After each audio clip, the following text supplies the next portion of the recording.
Serial ये रिश्ता क्या कहलाता है में मनीषा ने बता दिया है अभीरा को कि किस तरह से विद्या ने मजबूर किया था वानी को घर छोड़कर जाने के लिए। उसको सारे एहसान दिखाए थे कि तुम्हारी वजह से, तुम्हें पालने की वजह से, तुम्हारी देखभाल करने की वजह से अभीरा अपने परिवार से, अपने पति से, अपने बच्चों से दूर हो रही है।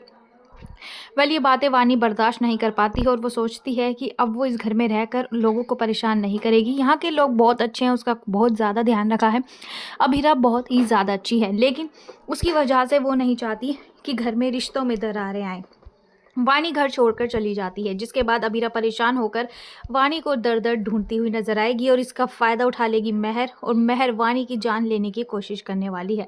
पर दोस्तों यहाँ पर सीरियल में सबसे बड़ा ट्विस्ट जब आता है, जब अभीरा विद्या की क्लास लगा देती है। गुस्से में विद्या अपने मुंह से सारा सच बता देती है कि वो ये बर्दाश्त नहीं कर पा रही है कि वानी की वजह से उसका घर बिखर रहा है, उसका बेटा, उसकी पोती, सब कुछ, सारे रिश्ते टूटकर बिखर रहे हैं। वानी का इस घर से जाना ही सही है।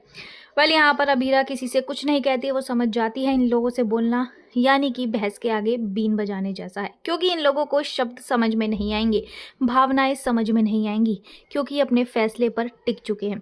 दोस्तों यहाँ पर अभीरा बिना देर किए भाग जाती है वानी को ढूंढने के लिए, जिसके बाद अभीरा और वानी का आप लोगों को एक मेजर एक्सीडेंट देखने को मिलने वाला है, जिसमें अभीरा को काफ़ी ज़्यादा चोटें लग जाती हैं वानी को बचाने में, और अभीरा हो जाती है हॉस्पिटल में एडमिट। यहाँ पर अरमान भागा भागा अभीरा को हॉस्पिटल लेकर जाता है, जहाँ अभीरा का ट्रीटमेंट शुरू हो जाता है और डॉक्टर्स कह देते हैं कि हम अभीरा को बचाने की पूरी कोशिश कर रहे हैं, लेकिन इस वक्त इन्हें दवाओं की नहीं बल्कि प्रार्थनाओं की ज़रूरत है। आप भगवान से प्रार्थना कीजिए कि हम इन्हें बचा पाएँ।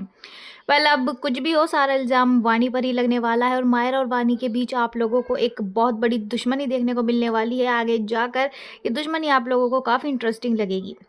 वेल सीरियल में आया ये ट्विस्ट आपको कैसा लगा, कमेंट सेक्शन में बताना बिल्कुल ना भूलें।